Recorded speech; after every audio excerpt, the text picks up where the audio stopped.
Welcome to Go Get Us Podcast, a podcast where we have a Saturday opportunity. Anyway, I'm Colby. And I too am Colby. I have been the whole time. Uh-oh. But you can call me Fee. Oh shit, then wait, if you're Colby, who am I? Am I Miles, my whining dog in the background? What a Could twist. that be me? This whole time I've been talking to a dog. Yeah, it's just like Silent Hill, honestly. It's just like the ending of Silent Hill. It's been a dog the whole time. It was a dog the whole time. I love that ending so very much because like the game is so very serious, and then it just flips itself on his head and is like, yeah, there was dogs and aliens the whole time. Yeah, it was, and it was you, and it's just a fucking dog's head turns. You're like, that's not. The first time that I saw that on the internet, I was like, wow, that's a good fake. And then I like realized that people were talking about it as if it were a real ending, and then I was like, oh, it is. That's crazy. Why would you do that? I guess just to offset the horror. I don't know. I didn't know it was an ending. Like, I didn't have like the real internet like you did. Mm-hmm. But Rini was big into Silent Hill back then, and I think I read about it in GamePro, or like I read about it in a magazine. I was like, what? Mm-hmm. And I think like YouTube wasn't a thing yet. Yeah. So I told Rini, because I knew he had the games. I'm like, have you got this ending? He's like, oh yeah, I got a save for it right here. And then, you know, he popped the game in, he started and showed me. I was like, what the fuck? What the fuck? Hey! Yeah, I was like, what? Yeah, it's crazy.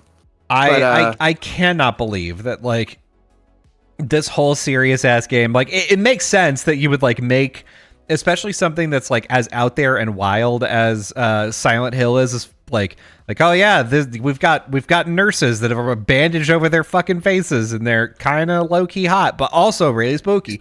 To have a game like that also have an ending where they're like, it was a dog the whole time, huh? It's like, all right, I get it, but also like that's some shit that like I would imagine you put that ending in, but make it inaccessible, and then some hacker is like, oh yeah, it turns out that there's actually an alternative ending that you can't access, but like here it is, and then everybody's like, wow, that's crazy. I wish they would put that in the game.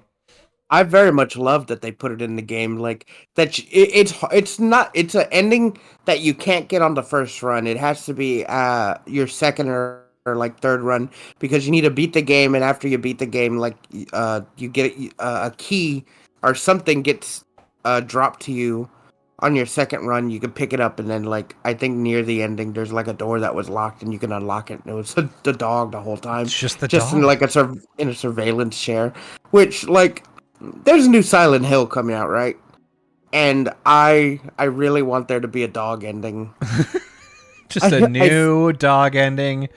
Well, and it's gonna take somebody. It's gonna be 50 days before somebody is like, aha! I found the requirements for the dog ending. Dude, it's gonna be day one. Like I already know. Like someone's gonna have gotten a what's it called, copy. A review copy, and like played the game, and then got all the endings somehow. Mm-hmm. It's inevitable. If not dog, like the alien, because alien ending is also like canon in the Silent Hill universe. Mm-hmm. So it's good. It's good shit. I love that it just goes into the wacky weird territory sometimes. Yeah. And honestly, if it is a canon thing, that's an excellent twist, which leads us right into our topic for today, baby! Segway City, motherfucker. Today we're doing tops and bottoms. Video game twists. Yeah, fucking lime in the coconut, and you mix it both up. It's a twist. God, fuck you. God. Yeah, we're doing the best and worst video game twists of all time. These are games that, I don't know, probably we've played, but also I feel like if you're doing a twist, and it's like famous enough and it's from a game that you haven't played, like that's kind of fair, right? Like if you're just like, yeah I can't, like I'm not going to be able to tell you exactly how this game plays or anything, but no one hasn't heard of how bad this thing is. Well, there's only one of those on my list for a game that I've only played the demo to and not the full thing. That's fair. But for the most part, at least in my criteria, I chose games that I've actually played and beaten. Hell yeah, me too. For all of them, actually. Yeah. So that's it's because I put in the work, and I put in the work. If it's for you at home, subscribe to our Patreon. It's there. It's there. It's totally there.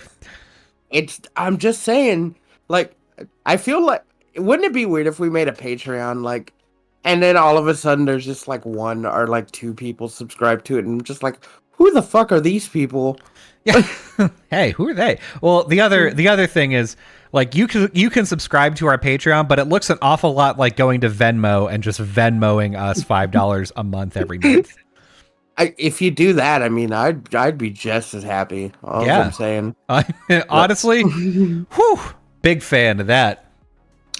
I don't know when the right time to make like a Patreon would be. Like right now on YouTube, we got like 58 subs, right? Big 58. Hell yeah! But like, what's a good time to like be like, all right, we want to make a Patreon and do like fun stuff for everybody? Like, would it be like 1,000? I don't know. I can tell you it's not now, but I don't know when it will be. I feel like 1,000 to get like a Patreon, so that way we can get like people that like actively listen and be like, we're gonna do something just for y'all. Yeah, and, like, we're gonna have a like, Patreon exclusive watch party. Yeah. Well, like we already set ourselves up for like the G Gundam marathon. So I suspect that'll be one of the things. I mean, it's gotta be. Like we've already decided this is happening. I don't know what other perks they would get, because like I've never had like a thing like that before. So you'd have to tell me, Cole. You know more. you know all the things. You're a wise internet sage. Well, I mean, your wife would probably know more, and they would tell you. So that's true, and that's good enough. I don't need to know everything as long as I know people who know everything. It's like being the president of the United States of America. I like, you know, people that know everything, and I know people that know everything, and it's me just asking you and you asking someone. Yep, that's right. That's my people. That's it. That's all you need. You just need the one. It's trickle down economics, really, honestly. Yeah, when you think about it, Reagan was right all along, just not about the right stuff, you know? Honestly, I thought Reaganomics was like a dance move. Do the Reagan not, don't get hurt. God, down over there on the dance doing the Reaganomics? Damn. Ooh, he's for sure gonna twist something. He better watch out. Oh man, he's not a crook. That's Nixon. Fuck. Well, I mean, he. Ooh. All right. He was in a movie. He was in a Western movie. He was. Yeah. He was. He was in a Western movie with a monkey. Yep, and he did slap a lady that one time in the movie. It was great. I'm glad you had to like specify in the movie, not in real life. In the movie, he probably slapped a lady in real life too, but like that was back in the day when you didn't tell on the president. Well, that was back in the day when like there was no cameras everywhere, and like he wouldn't like tweet, and I just slapped this lady. Yeah. He wouldn't have been like, I just slapped this lady. She totally had it coming. You could believe in me. Could you like? I think I would believe, like, if Twitter and the internet was like alive and going back in the day, that there would definitely be posts like that. Just hit my wife. Oh yeah, for sure. Up? It would be memes like unironically being like, whenever you come home and the chicken hasn't thawed out yet and dinner's not ready, and it's fucking just a dude pulling off his belt. God. Damn. But like people wouldn't unironically like I don't know like joke about it. Yeah, they'd be like, "LOL, relatable, bruh." Yeah, relatable gent.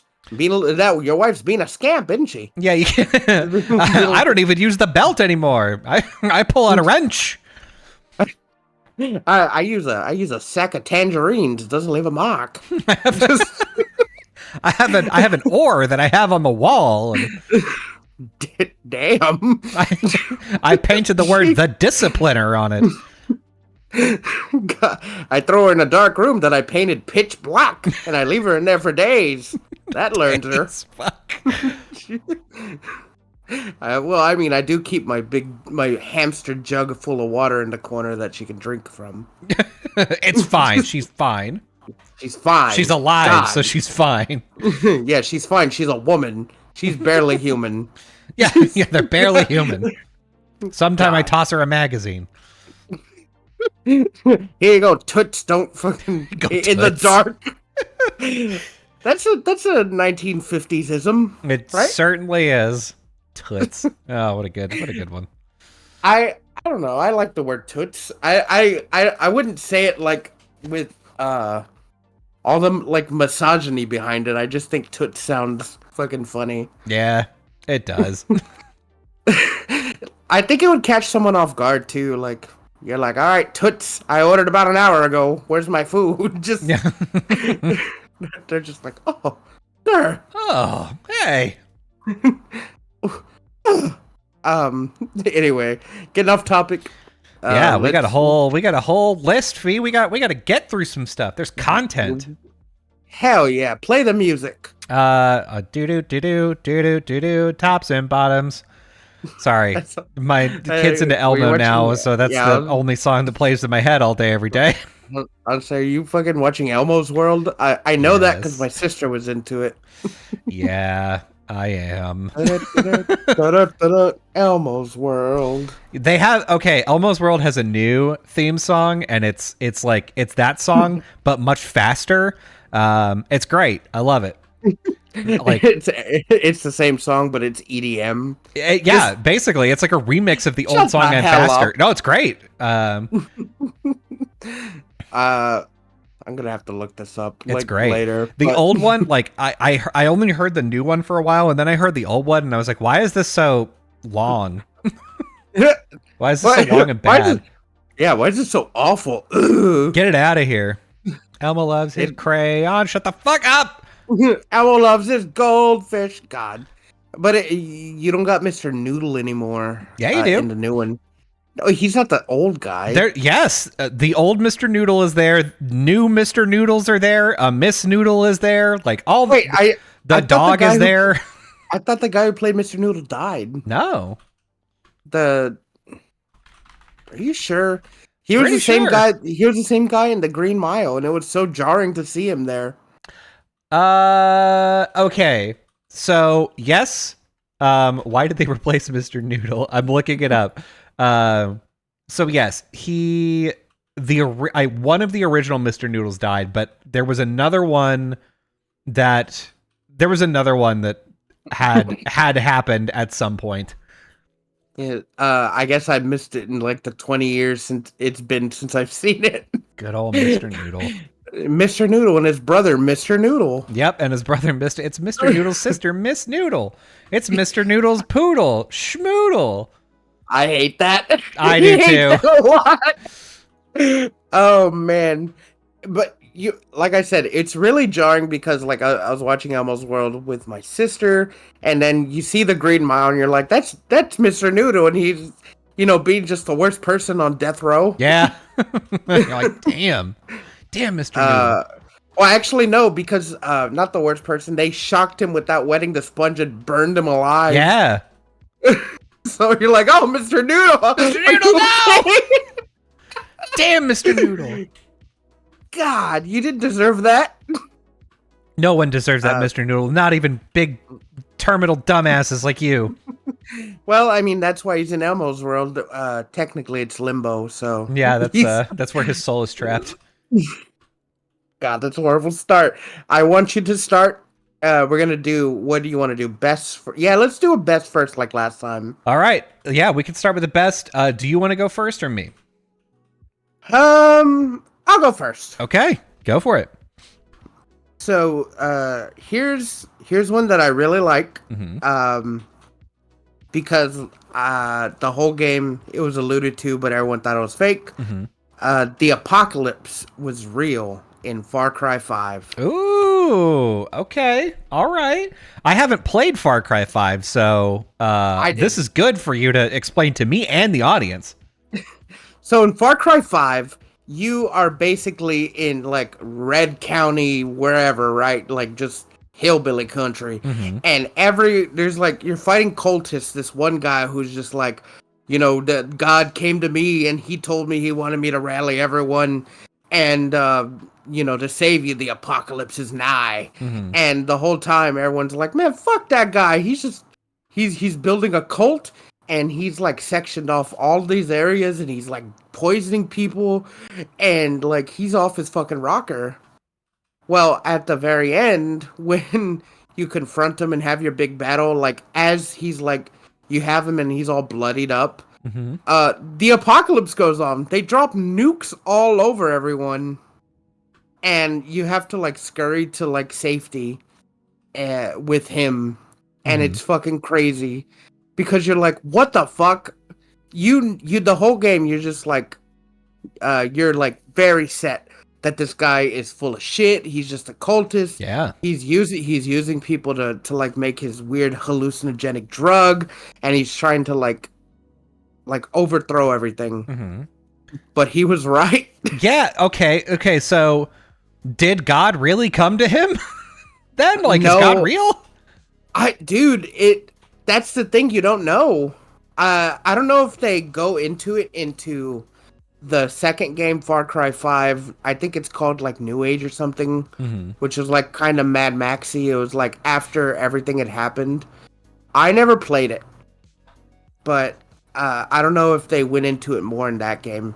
So as far as I knew, like maybe I don't know. It's crazy. I don't know.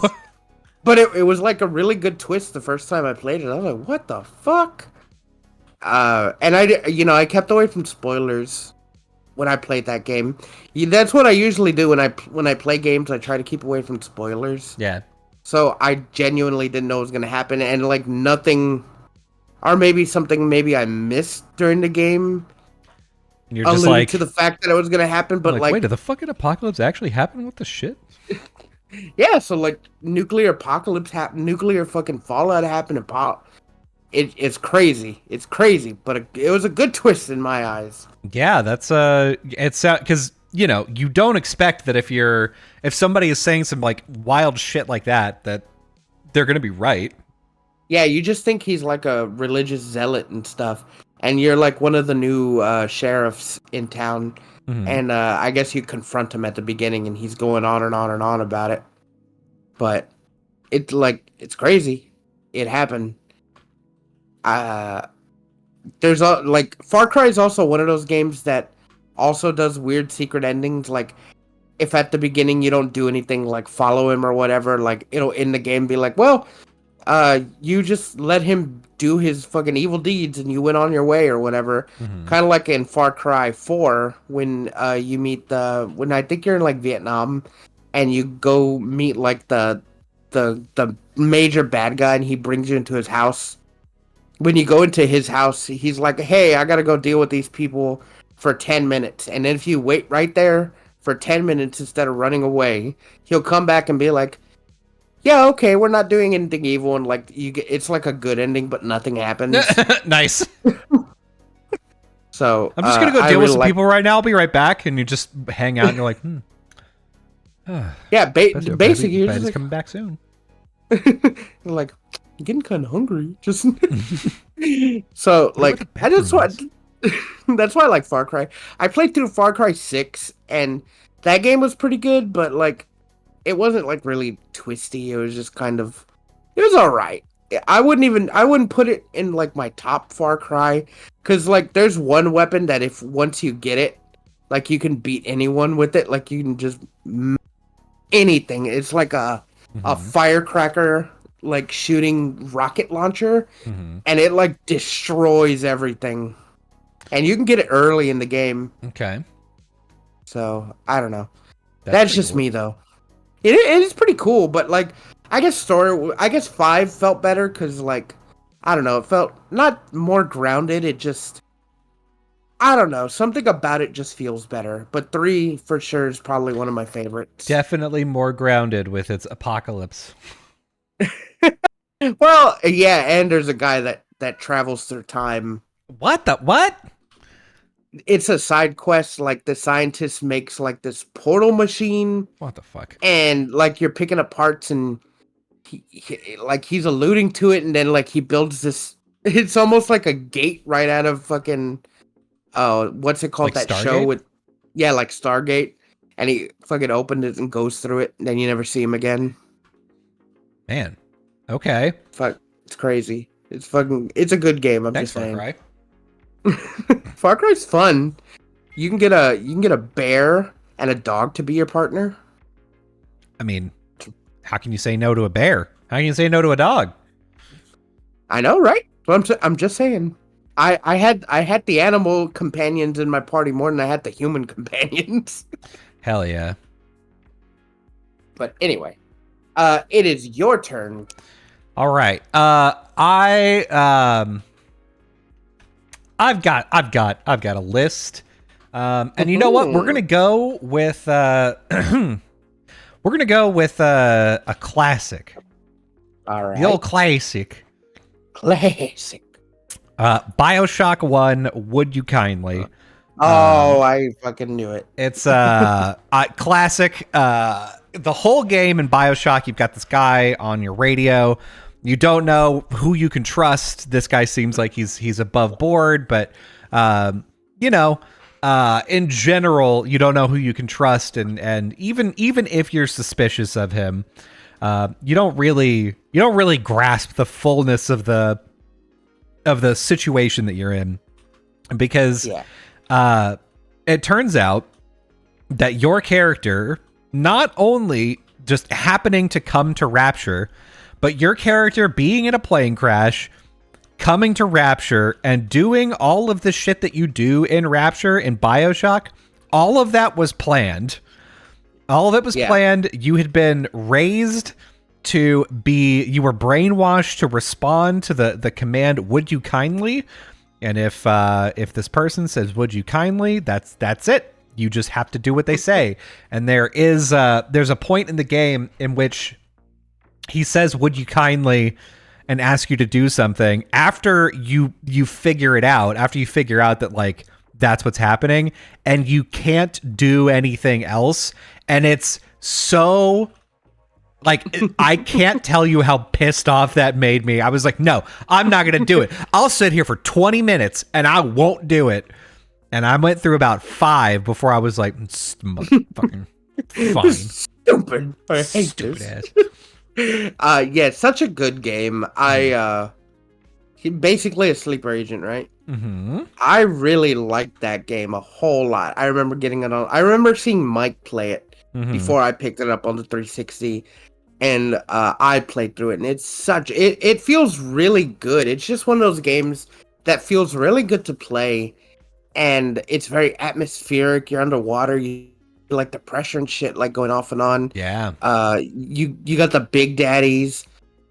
It's just so good. Like a very timeless story. Like I could play it like any time.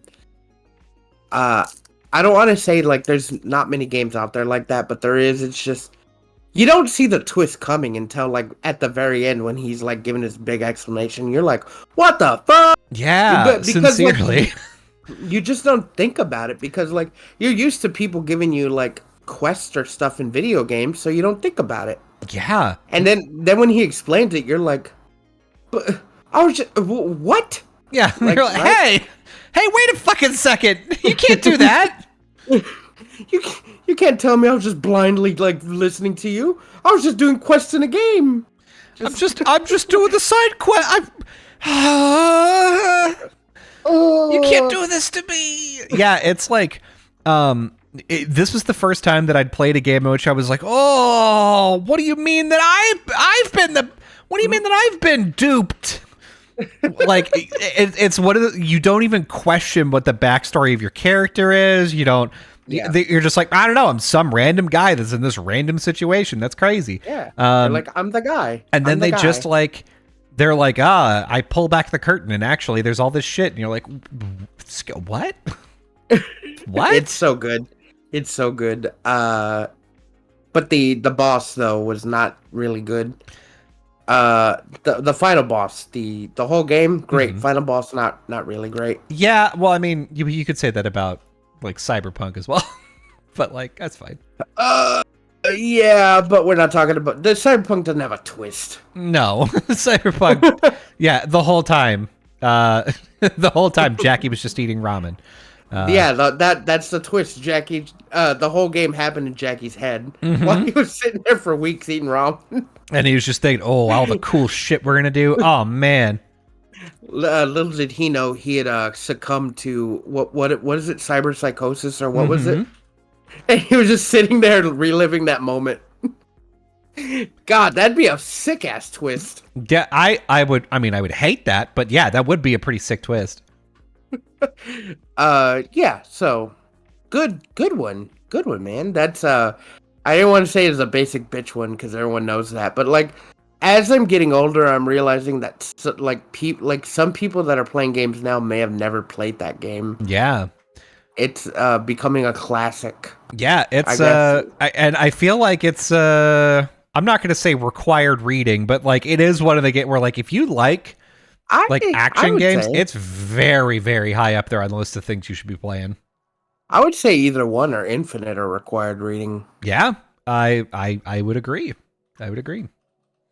But anyway, here's another bit of required reading, and my second on one of my bests. Okay. Which is like it's super good. Isaac's wife was dead the whole time in Dead Space. In Dead Space. Oh God, it's so tragic too. Not only I appreciate number one, the dedication in that game, but also the dedication that like you continue to hallucinate about her for the next few games. I like that. Yeah. Well, she's so like good. she's like the boss in part 2. Yeah. Or like a hallucination of her, right? Or no, did the Spire like bring her to life? Because I know she's like a major player in the boss fight of part 2. Yeah. But part 1, it is like you don't even think about it. Like he's there for his wife. You're like talking with her over comms. You see her, but it's just Isaac hallucinating. And then like the big twist that she's dead. But also there was like big hints. If you take the first letter of every letter in the name of the quest from every chapter, it spells out what does it say? Isaac's wife's dead, right? I'm not sure. It spells out she's dead or something. Damn. Damn, that's fucked up. Yeah, it like if you hold on, I gotta Google it. But it's such it like not only is that a good twist, it's only elevated because the game is so good, like spooky and scary. Yeah, the entire game, like Dead Space is a game centered around like, you know, we're going to do minimal UI, minimal like distractions, and it's just going to be you, and you can't like shoot your way out of a situation. You have to like procedurally solve the puzzle of killing enemies, like by blowing off their limbs and figuring out how easy it is to slay them.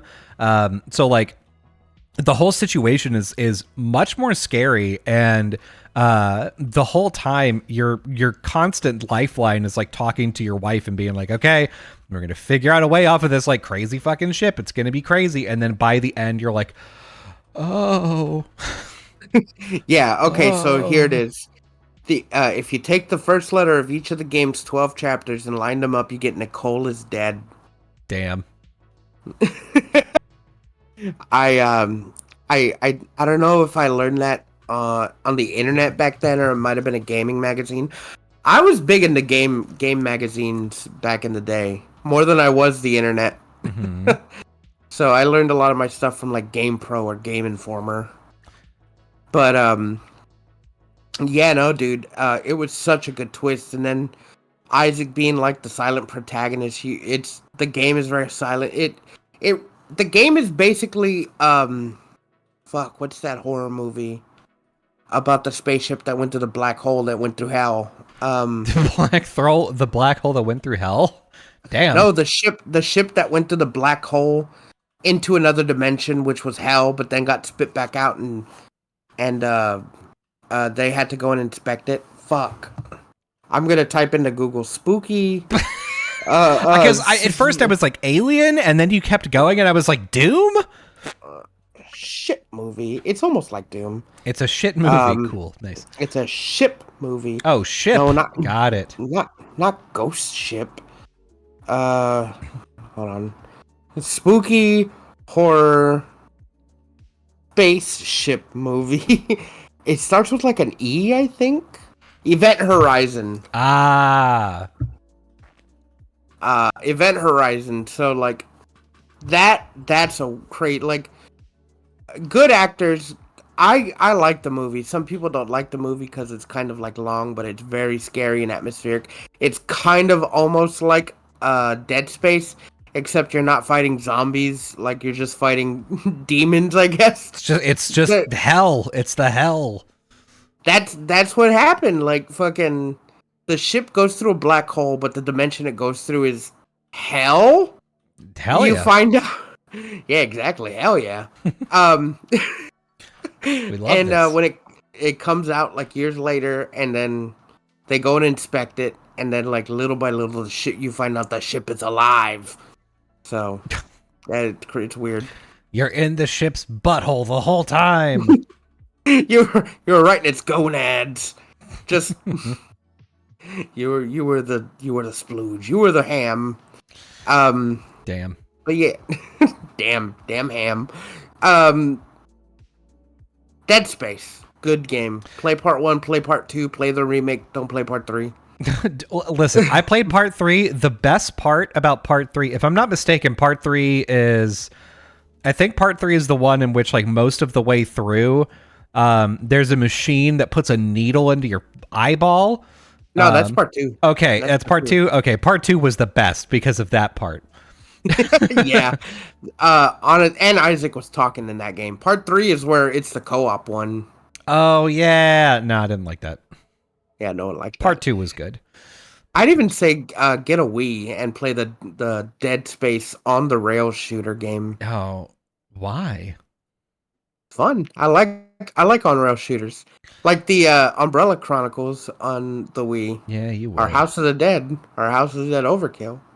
Yeah, you would. What the hell's wrong with like light gun shooters? I love those games. It's just nothing. It's like Area 51, but like, it's a good game. Yeah, but like, I don't need to play it again. I played it the one time. It's the same. I don't need to do it again. Yeah, but the thing is like trying to get hit less and try not to waste your quarters. You go to hell. There's reasons to play it again, especially like Umbrella Chronicles. You lock different levels, different difficulty. You know what? I don't have to explain anything.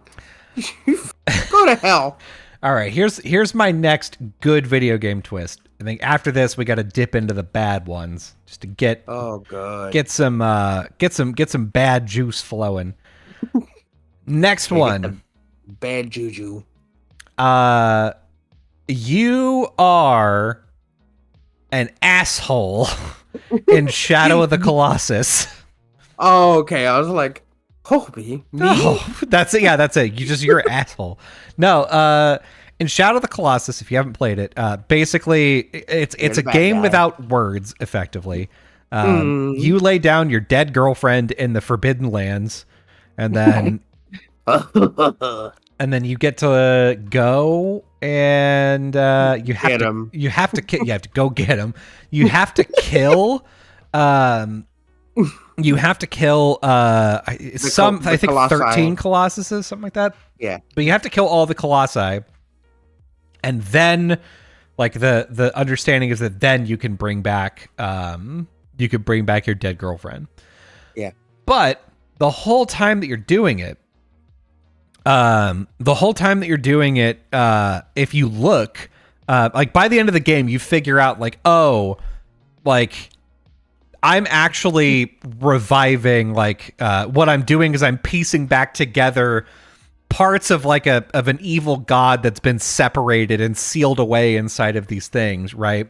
Yeah. So I'm that's what I'm doing. And then I will I'm resurrecting him, and this is like a very bad idea, but I've only got 2 more to go, so it's like listen, you got to finish the game. What am I gonna do? So you just go anyway, right? Yeah. Well, there's not like multiple endings. There's not like a good ending where you like befriend them. You have to kill them to beat the game. Mm-hmm. And it's, unfortunately, it just brings ruin into the world. Sorry. Yeah. You're the bad guy. You were the bad guy the whole time. And if you look, after every Colossus you kill, your skin gets paler and you start to get these black lines on your face. And you don't really notice it because the camera is far enough away from your player model that you just wouldn't notice it. Yeah. But yeah, like every Colossus that you talk to, or that you yeah, I mean, I guess you kind of talk to their spirit afterward, kind of. That you talk to with your sword. Every Colossus that you kill, you absorb their spirit into you. You pass out, and then you kind of like wake up at the temple, right? Yeah. And like that's just taking a toll on you. The rest of the game is kind of fucked up, where it's like, oh yeah, then the girl comes back, but you become a baby that has horns, and it's like you're Ico. You're kind of Ico, but they've said that it's not actually Ico, but it kind of is. How is it not Ico? You turn into Ico. He has the exact same horns. Yeah, but maybe there's other horns. Maybe there's other kids with horns. Different, maybe. That's stupid. The Colossuses were the good guys the whole time. Yeah, and like it sort of dawns on you that you're like, these are just like creatures that are living their lives out in the wild, and then you're just coming in and being like, fuck you. Hey, dickhead, I hear you being alive over here. I don't like that. Seemingly no reason. You just like, yeah, these guys gotta die. Yeah.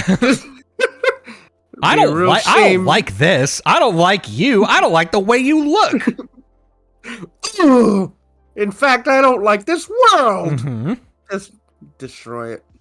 Yeah, so that's one of my favorite twists, because you realize most of the way through the game that like you're kind of a dickhead, and at that point you're like, what the fuck am I gonna do? Am I just gonna stop playing? Like, come on.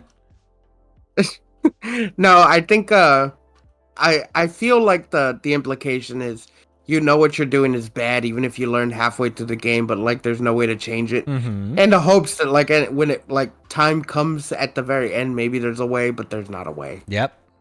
So, I don't know. I never played the game. I feel like I don't need to. It's good. It's a really good game. I believe you. I believe it's good. I just, man, I don't want to. All right, that's fair. I don't know. I think it's one of those games where, in theory, I should like it, but I don't really like to wanna like play it. I'm not trying to be like a contrarian. It's just I feel like I don't want to play it. Right? Nope, don't get it, but that's fine. Listen, you don't have to do anything you want to. It's fine. Thank you. Good, thank you. Now, just because that's your choice doesn't make you not an asshole. Yeah, it doesn't make you not a dumb piece of shit, but it's fine. God. All right, here is my last best. And I have a few other ones, but those I could tell them later. But yeah, I got a couple of honorable mentions as well. I think here in one of my best, and some people will like disagree with me, but I think Titus was dead the whole time in Final Fantasy X Ooh, is a really good twist. A lot of people don't like it. I don't know why, but I think it's a really good twist that, like, I don't know, like, you start with him at the beginning, right? And you get sent into this future, and you don't, like, you're only seeing, like, the remnants of, like, your old lifestyle, and you're, like, piecing things together, and, you're going through the game, and you find out, like, all this going on, you're trying to, like, change it, and then after, like, you change everything, like, you start fading, right? Titus starts fading, and then, like, you find out, oh, he was the spirits that brought him, like, the spirits, like, had a strong enough will that they brought him to life. They knew that he was going to be the one to help change the future, especially since Jecht was Sin. Good old Jecht. Fucking good old fatherly abuse. Yeah, we stand Jecht because he. So I watched a playthrough of Final Fantasy X relatively recently, and it is stunning that the first time that Titus and Jecht come back together, Jecht is like, "You still crying?" Like, what the fuck is wrong with you? You still gonna cry, boy? You still haven't learned to stand on your own feet? Just fucking... God. He's so pissed off, and he's just like, "Yeah, you're crying. You're always crying." He's like, "I hate you, Dad." He's like, "Yeah, fine. Feelings mutual, bitch." Just, God. A lot of people feel a certain way about Final Fantasy X, mostly because the cringe moment that's supposed to be cringe, but God, 10's such a good game. With really good moments too. Yeah, it's got a lot of really good moments in it. The voice acting it leaves something to be desired, but to be fair, that was the first Final Fantasy game that had voice acting, so I don't think they had figured it out yet. You know? Listen, I don't like Yuna's English VA. Titus, good old Johnny Test himself. He did fine. He was like an energetic spaz, which matched Titus. John DiMaggio was Waka, which blew my mind because I was like, is that Marcus Phoenix? Is that Bender? And I was like, God, he's in everything. Is that Jake? No, Adventure Time wasn't out then. Oh, good point. So it was Marcus Phoenix and Bender. Bender. Yeah. Good old Bender. Man. So Waka, I think, was like my favorite VA. Good old racist Waka. Yeah. Man, Waka is a rough one to listen to. It's so, like, funny but I mean, I guess that's good world bending because, like, they don't, like, no one likes the Albeds in this world, so it makes sense why Waka hates them. Especially since, like, he's been living in kind of like a lie. His brother died fighting them. Waka's a sad story in himself, so. Yeah, I mean, and not just because of his connection to his brother and because of, like, the other stuff that's going on in the village, but also just because, like, Waka's kind of a fucking joke, I'll be honest with you. Yeah. It's really awkward when he meets Riku the first time and he's, like, bad-mouthing the Albed, and she's like, oh, fuck. She's like, really? She's really uncomfortable. It's so fucking funny. God, such a good game. I love Final Fantasy X. I really want to play it again. Maybe I'll do it for stream sometime. But yeah, that's a good twist. And then the second twist would be that Yuna was a pop idol the whole time in part 2. True. I hate that. I hate part 2. But the best thing to come out of part 2 is you bring Titus to life. Yeah. In that secret ending. That's I think that's the only reason why I wanted to play Final Fantasy X too. Oh hell no. The reason I wanted it was because you get the cool gun controllers. the PS2 handgun controllers. Even though, like, it makes no sense why you'd have controllers shaped like guns since it's a turn-based game. So either way, I always wanted one. A pair, a set. Man. All right. Your last one, right? It is my last one. Hit me. I've got a couple of honorable mentions, but the one that I really want to get to, this is not many people are going to know about this twist, because not everybody played this game, but one of my favorite ones. Okay. Legend of Dragoon, the black monster is Rose. So if you don't know, Legend of Dragoon, great RPG, starts off the way that most sort of like typical fantasy things start, where like you're a brash young guy, your parents died because this monster killed them, this thing called the Black Monster, and good old Dart. Yeah, good old Dart. Your name's Dart, and everybody says the word bastard. It was great. I don't know why. There's a bastard sword. Everybody says bastard. It's great. I was like, wow, I'm 12 and this is cool. So like, you get in there, right? You get deep in there, and the whole like impetus for Dart getting out there is he's like, I'm gonna find and kill this black monster, and like this black monster shows up every. It does sound racist. This black monster, I don't like when you said black. This black monster shows up once every 108 years or some shit. And so he's like, yeah, I'm gonna go and find and kill this monster. Well, like on his way, he ends up meeting someone named Rose. And Rose becomes like a party member. You're cool with Rose. And you can basically turn into a dragoon. You can like get like you get like dragon powers. Rose also has dragon powers. She's the dark dragoon. So like Dart is the red dragoon. And she's the dark dragoon. I don't know why it didn't click. You know, she's the black dragon. Because she's a good guy. And then it's revealed at some point. No, because okay. What I'll say is like whenever Rose got into my party, I'm like, this is the love interest. This is who I want Dart to make out with. Like, whenever like the other, God, what's her name? Shayna. I don't remember. I don't remember any of the names but Dart and Lance guy. Lavitz. Yeah. Legend of Dragoon, Shan, yeah, it's or Shanna, I guess, which is my sister's name. Just fucked up. Ooh. So yeah, that's the one who they're pushing is like, oh, this one's gonna be the love interest, and I was like, yeah, but that one's boring as fuck. I want this goth mommy to be my girlfriend. Why won't you let me date her? And then halfway through the game, you find out that the black monster has been Rose, and that Rose is actually over 10,000 years old. Ooh, problematic. Yeah, very, way huge age gap, but just makes the mommy desires more.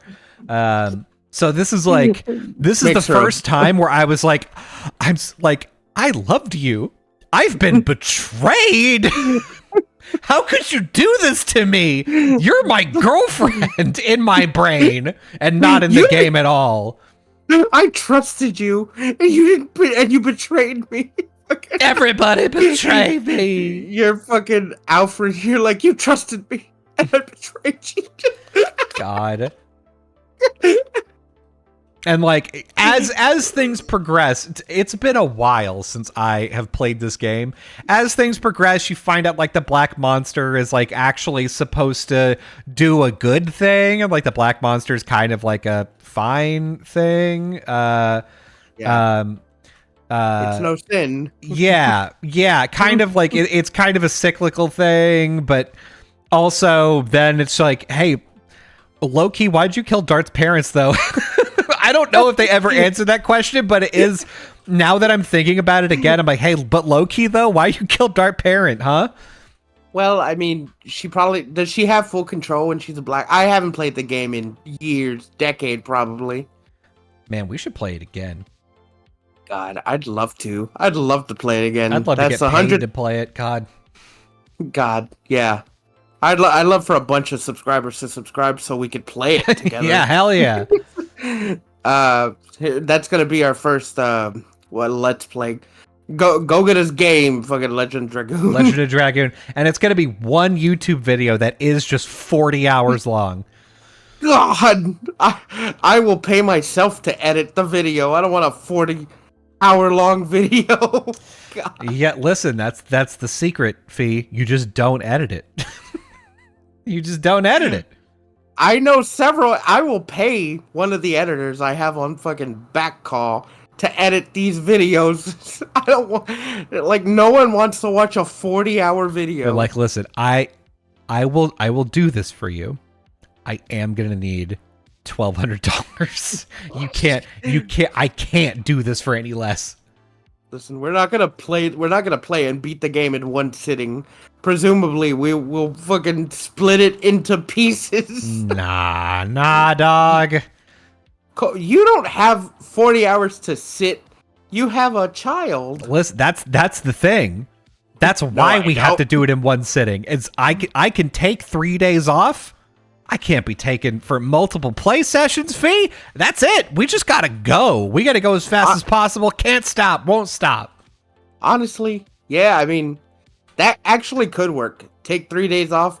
We sit, we beat the game, and then we split the game into multiple videos. Mm-hmm. That's how the pros do it. Jeez. God, that's how the Game Grumps have been doing it for years. Yeah, but we're not going to put it out in 10-minute increments. It's dumb. It'd probably be like 30-minute increments. Listen, fam. This is I'm just going to throw it out there.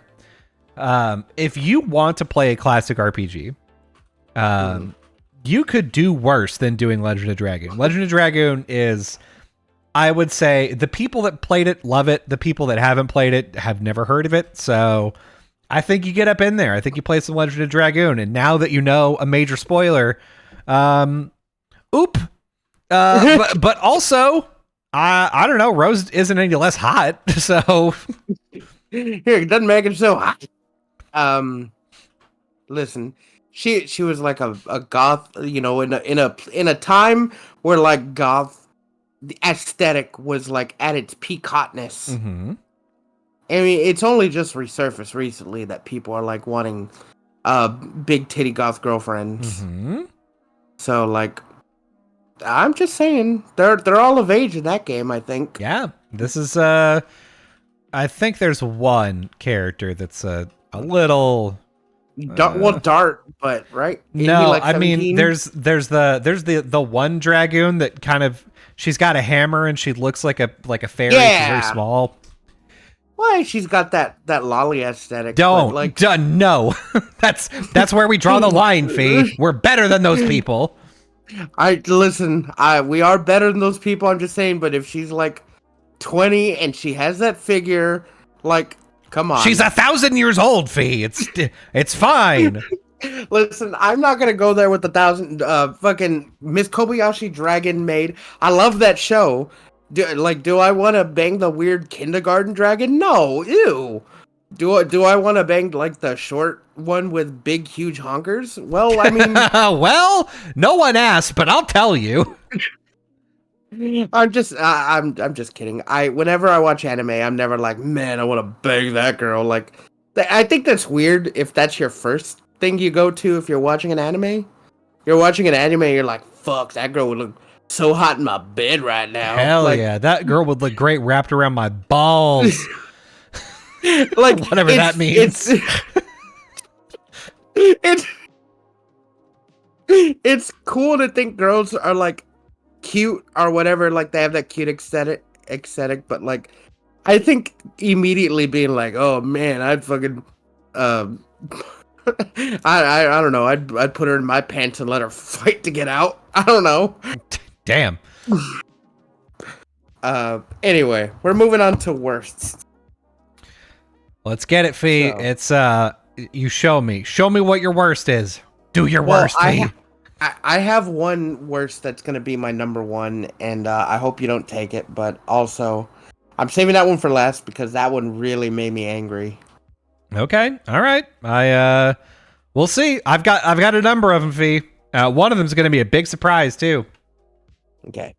I think one of the worst, my first worst, Final Fantasy VIII. Everyone knew each other. as kids and then just forgot. That was on my list, baby. Hell yeah, because it's a stupid twist. It is. It's the dumbest twist of all time. They're like the way that they introduce it is dumb. The way that they call back to it is dumb. The way that they fix the way that it's fixed is dumb. All of it is dumb. There's not a good part about it. Well, to be fair, the graphics are pretty good. I mean the story, Fee. I mean that particular part of the story, because it's every major plot thing except for the witches besides Adea, all of them are like, well, this person actually was from the orphanage too. Actually, every party member was from the same orphanage. Oh yeah, the headmaster of the garden. Yeah, he's her husband. Did you know? Fuck, dude. Not everything has to be related. And Laguna? That's your dad. That's your dad. I think everyone knew Laguna was Squall's dad. I think I don't know if that was twist, but everyone knew that, I feel. I would hope so, but also even if you don't know if you don't know that it's his dad, you are just like, hey, just a quick question. Why the fuck are we following around this dumbass? Why is everybody passing out and then now I'm Laguna? Who's this? Yeah. And then everyone has the shared past memory. Everyone was in the orphanage. Mm-hmm. And then you can't oh fucking what's her name was the next empress or witch, whatever. Yep. And then when you get there and you meet what's her name? Edia, before she turns into evil. She's like, yeah, it's gonna happen anyway. So yep. And then the game just ends, but slightly changed where Rinoa didn't it change to where Rinoa wasn't there anymore? She took herself out of the timeline. Okay, here's the thing. One of my favorite speedrunners said this, and I couldn't agree more with him. He said, my favorite thing about Final Fantasy VIII is I love the ending because nobody can tell you what happened in the ending. You can think that you know what happened, but everybody thinks something different and they all think they're right. Dude, isn't that so true? Although that intro for the intro cutscene, sick music, sick intro. Yeah, but absolutely baller. The field of flowers, the fucking fight, awesome.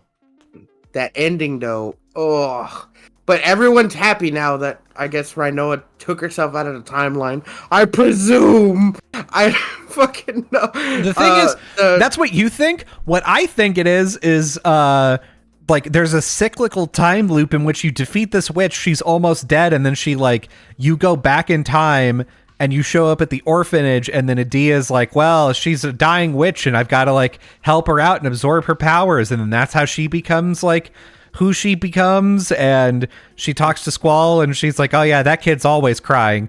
And he's like, yeah, he'll be fine. And she's like, wait, are you? And he's like, shut up. It's weird. The ending is just anything that you want it to be, basically. Yeah. So if they rewrote the timeline, we don't get the meme, the funny. You're oh, I came to the hottest guy in the ballroom and it's just pixelated Squall. God, what a good meme. It's such a good meme. It's so funny. Everyone's like, oh fuck, Squall's so hot, he's so cool, and he's just like, fuck, I don't care. He's the whole game. He just doesn't give a shit. It's so good.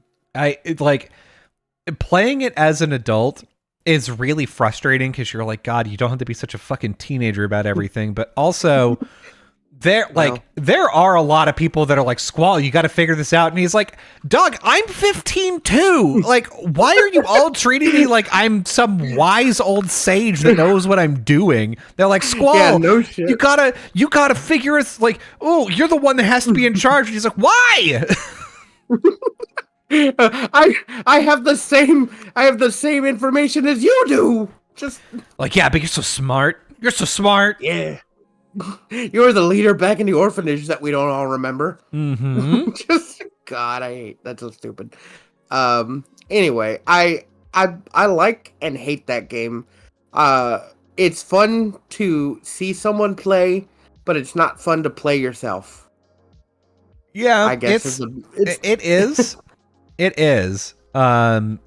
It's tedious. That's all I could say. It's tedious. It is. I will say I never really got like you and I both probably have this problem where like if you present me with a wall of text on how a system works, I fast forward through it and I'm like, I'll figure it out. And then you never figure it out. Yeah, you've seen me do that several times. Yeah, and I did it too with Final Fantasy VIII. I was like, okay, yeah, so like you junction, you have GFs, and then like you junction a spell to a particular attribute. Yeah, no, that makes sense. But apparently it didn't, because legitimately I was at the end of Final Fantasy VIII. I could not beat the final boss, and I tried for 3 hours to beat this final boss, and then finally I called my friend who lived in the same like dorm room as me, and I was like, hey, I know you like Final Fantasy VIII. I know you've beaten it. Show me what I'm doing wrong here. And so he came up and he opened the menu and he was like, wow, you fucked up all your junctions. And I was like, what are you talking about? They're fine. And he redid everything to just give me double HP, and I kept the same stats. I was like, how did you do that? And he's like, oh, well, if you would have listened, these stats are actually better for HP and these stats are better for strength. And I'm like, oh, how was okay? Yeah, no, that's fine. Love this really intuitive system I'm in. My problem was I was fresh off Final Fantasy VII. I skipped the I read a little bit of the junction and I was just like, this is boring. I bet it's just like Final Fantasy VII. And I was wrong. No. I got to disc 2 before I quit. Yeah. And I saw James beat the game.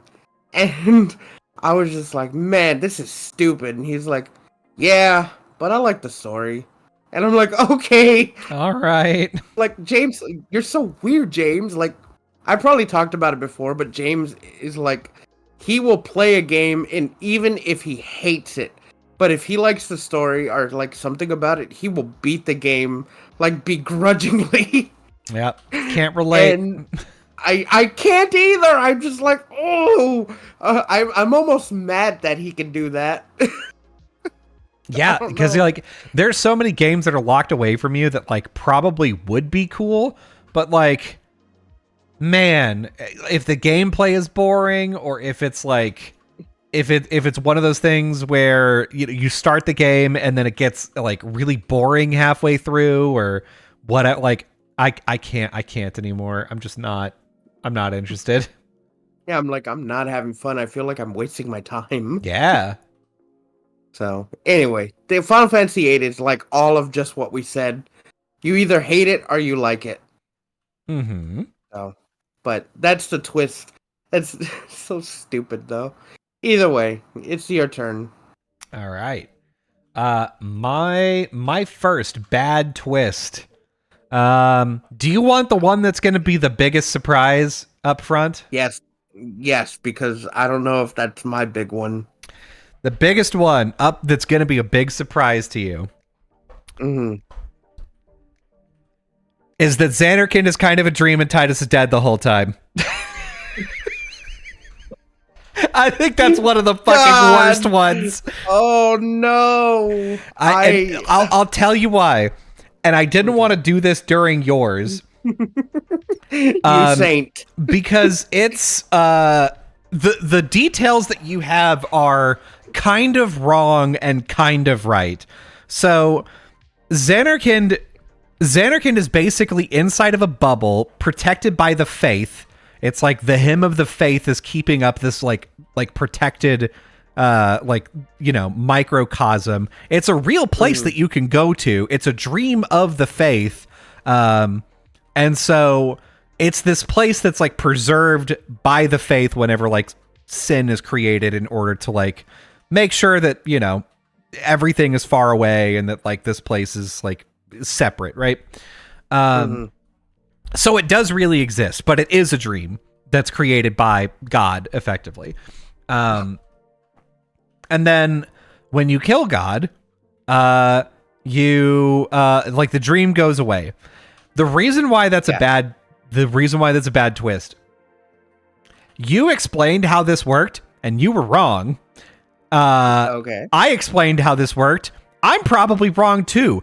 It's never explained clearly in this game why this is happening. You have to read supplemental material to figure this out. Like, you have to...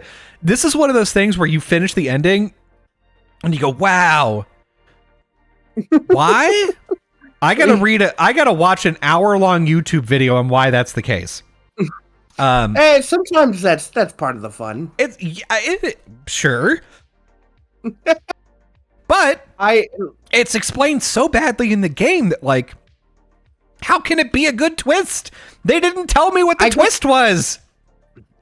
I guess the way I interpret it was like that like I said earlier, I interpreted that the spirit world, like when they, how they visit it, I guess decided that Titus from the past was going to be the one to change the present.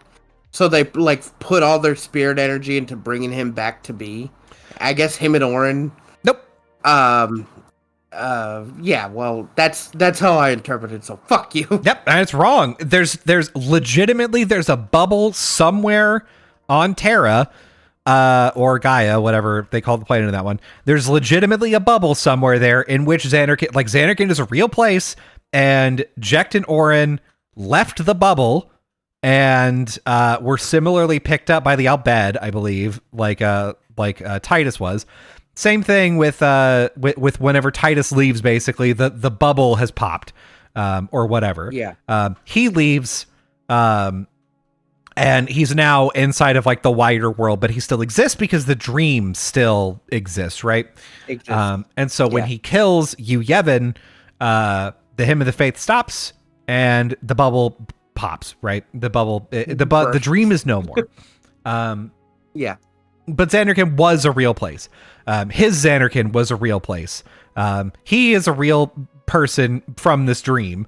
It's just that real is in quotes, and real does mean like effectively a simulation, but exists in the real world. Like, imagine, have you seen the Barbie movie? No, but I know that they isekai into the real world. The Barbie world exists next to the real world. It exists in the real world. It's a place you can go. Yeah. So that's what Xanarkand is. It's the same thing as Barbie, which is fucked up, but that's the case. God damn. And didn't think we'd be comparing FF10 to Barbie. Who knew? Who knew in 2023? The similarities are baffling. And in Final Fantasy X too, this, like, all of this leads up to Titus. Like, Titus dies. Like, Titus goes away because the dream disappears. And then he comes back in Final Fantasy X too because... Just cause. That's what he says. He said, I guess the gods really liked me, so I came back. Motherfucker, what? Listen, no, we don't like 10-2, but I like a happy ending. Also, I still like the twist that he wasn't real the whole time. I think it's cool. It's just not explained well. I get that. I do. But I liked my dumb explanation for it better, so. Yeah, yours makes more sense and is nicer. I will say, if you are interested, what you should do later is read the canon, by the way, events that happen after Final Fantasy X too, because there's some shit like Titus. So Titus and Yuna like get into a fight, and then Titus dies, and then she resurrects him on this island, and then if they want to leave the island, he has to like. He's gonna die if they leave the island, but she does something to where she's like, well, I can't let him know that he actually died and I brought him back, and then she never tells him. I don't know. It's fucked up, dude. Like, there's some shit that happens after Final Fantasy X too that is wild. Yeah, Final Fantasy X and that whole world is a little weird, a little wacky. Yeah, but not a big fan, honestly. Well, I mean, I love the game, so yeah, fair enough. Guess that makes sense. I like it. All right. So I was gonna save this one till last, but I just can't. because I'll make the last one just real little smooth, real smooth one. But this one, I have a lot to talk about. This All one. right. So this is my number one worst pick that I'm saying before the last one. Okay. Your robotic glove AI was the doctor that saved your life, and he was there the whole time. And the ballerina twins were your wife, separated into two beings, and the doctor made you a sleeper agent, and no one has a good ending. Atomic Heart. This, I was hoping so much that was what this was going to be, because this is wild. I watched you play this game, and I was like, wow, I don't know what you did to get the bad ending, but I wonder what the good ending is. Yeah, I immediately after I beat the game, I'm like, how did I get the bad ending? And then I was like doing researching while still on stream. I was like, that's just the ending. That's the good ending. Yeah, that is the good ending. I've never been so angry that I had my time wasted. Like, oh, I was so mad. I was angry. Mm-hmm. Like, oh, like you don't know how pissed off I was. Like so like you're playing P3 who has amnesia because like he got into an accident and he got fixed up by this doctor and they gave him this AI to put into his hand that's advanced. Mm-hmm. And the whole time he's helping you in this BioShock-esque kind of game, right? Mm-hmm. And the whole time the game feels like wonky. Like to play it, first of all, is like kind of wonky. Mm. It's a little hard to control. Some of the things are like janky, but you can excuse it because you want to know what's going on, right? Yeah. And you get to the end only for like your glove to be like, I was the doctor the whole time. And I actually, every time you go into this weird hallucination dream, you're actually a sleeper agent and you're like going on a killing spree. And then like he kills the guy who you thought was the bad guy the whole time. Mm-hmm. And then he gets into polymer and he's like, in fact, I want the humans to evolve into this form and I want to suck up all these humans. And those ballerinas you killed, that was your wife that we split into two bodies because she had like really good combat and dance moves. and like you're like, what the fuck? You're like, crispy critters, what the hell's going on? Critters! What's going on here? And like presumably, and then like he puts you into limbo, and now you're just a sleeper agent. And then like there's a slideshow of like, and then the doctor went out and he went to go fight like the Russians and whatnot, and he's gonna try to change the world. And like there's no good ending. Yeah, you're like, okay, but like, what happens to me? And they're like, I don't know. Yeah, presume you're just, you were there. You're there, yeah. And I'm like, what the? I was angry. I was mad. I was like super pissed off. Yeah, like, especially because like there's so many ways that could have got, like BioShock did it great. You're like, you're angry about this revelation. You get the chance to fight back. And like, because one of the things is I was originally like, yeah, the reason why this is so bad is because there's no good guy, right? It's not like, oh, the guy in the hand was the bad guy and the guy I'm fighting is the good guy. They're both bad guys. Yeah. And I was like, maybe that's it. Like, there's no sight of justice here. Yeah. But like, you picked the lesser. But there's no good guy in BioShock either. It's you. Yeah. But the twist and the story are done in a way that it makes sense, and it's like fulfilling, I guess. It just feels good going through that. Atomic Heart is BioShock if they did everything wrong. Yeah, exactly. And like the thing is, it's like 90% a BioShock. Like it plays similarly. It's got similar kind of puzzles. It's like a first-person shooter that like has kind of magic stuff, but also mainly technology stuff. Like if you told me this was like just a knockoff BioShock game, I'd be like, oh yeah, or it's like a BioShock ROM hack. I would believe you. Yeah. But like it's not, and it just sucks. Like, oh man, playing through the game made me. I know they put out DLC, or they're gonna put out DLC for it, but after have playing through it and getting that ending makes me never want to think about it again.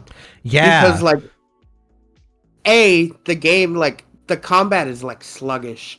Like Hmm. you kind of have to, when you fight things, you have to like know your. It's hard to explain because like of the way you move and like the magic that you know. Hmm. You have to like time things because the way you move is like really slow. The way you swing your weapons, the way Hmm. you shoot, like the reticle is not like normal. It feels weird, and you're going through the game and you're like uncovering like secrets and you're collecting stuff and like you're trying to be sneaky because it's like partially open world as well. Hmm. But it's annoying. But you're like, okay, but the story is the thing that's like driving me, and I'm usually not like that, but I was like really in it to win it. Yeah. And then you get to the ending and you're hit with this just terrible ending, Hmm. and like with like seemingly nothing to resolve it. Hmm. Like it's bad. Like it hits you, like it makes you angry, like at everything. Yeah, and the thing is, like, I remember, like, toward the end of the game, you were fighting a number of enemies and like going through a number of trials, like, where you were like, God, this fucking sucks. Like, I hate this, but I'm just like, the story's interesting. It's fine. I'll figure it out. Yeah. And like you get up there and you're like, all right, here's the payoff, and then the payoff is bad. It's God. just, man, it's like I'm like I think I played this game for like 30 hours, right? I Hmm. spent like my whole like 3 days off or whatever, maybe like 5 days playing this game, like 3 days off on one week. I go to work and came back to finish it, and I feel like I wasted my time of how bad that ending was. Yeah. Like, man, there's no game like in the past 10 years that have let me down more than Atomic Heart because it had so much potential. Yeah. I mean, honestly, if they even would have just like done the bare minimum stupid ass like, oh yeah, like the guy you thought was a dickhead the whole time is actually fine, and like the guy in the glove is bad, and then like he takes over the polymer, and then like the guy who you And thought was bad actually gives you like a super weapon to shoot polymer, and then you kill him. yeah, Like you're like, yeah, okay, that's fine. yeah, the last boss fight is you getting the weapon and having to fight the polymer. Hmm. That would have been a better ending because at least that would have been something. Yeah, and it's like you and your two ballerina wives going up Yeah, against the polymer. That would have been cool. yeah. God, but I'm getting angry talking about this. I Yeah. really am. I'm getting angry talking about this. I wish I still had that footage to put on YouTube, but you could see me play like at least a couple of hours into it on YouTube. But man, I don't even. I think the ending is what made me be like, I'm not even gonna put this on YouTube. It makes me so mad. Yeah, it's a notably bad time. Like Yeah. I can't I you're right. I can't think of another game in the past 10 years where like the ending made me regret the fact that you played it for so long. Um God. That's why it's like my worst plot twist, worst ending action. Like it's a lot of like worst for me mhm. because like after the ending it like made me realize that I put up with the combat and everything for nothing. Yeah. Right? Yeah. You went through like cuz there was one part at the very beginning of the game where you're like, "Oh yeah, I have to do this thing. It told me how to do it. And I keep trying to do it, but it doesn't work. And it's like you have to press the buttons at exactly the right time in order to Oh like yeah. activate this thing. And you're like, oh, that's weird. And I'm like, yeah, that is weird. I thought you were just doing it wrong the whole time. Yeah, no, it bugged out. I had to restart. I think it took me like 30 minutes to get back there. And I was like, but this is fine. It's just the beginning. This is a new game. It'll get better, right? Yeah, it's probably fine. It'll be fine. No, it wasn't. It wasn't fine. It wasn't fine, and it was a slog. And then like, there's not any real enemy changes. And once like you upgrade all your guns and stuff, you're just kind of like wading through enemies and just trying to like piece the story together. And it's not worth it. Especially once you get to that part when you're like actually seeing your memories, and you're like, oh, you're kind of getting it, but then they fucking flip you on your head. Yeah, yeah. I really, God, don't play Atomic Heart. Don't do anything with Atomic Heart. Just never play that game. Yeah, honestly, don't even really watch somebody play it. Just like, just don't waste your time. There's other things to do. It would have been worse if I bought it. I would have been angry, but luckily for me, it was free on Game Pass. It still is free on Game Pass. So if you want to play like an awful game, and the thing is, I looked at the reviews after I beat it, and the reviews were like, man, this game's like really bad. The controls are bad. It's it's buggy, and the story doesn't make sense. I didn't see any of that until I didn't look at any reviews until I beat the game, and I was just like, man, like.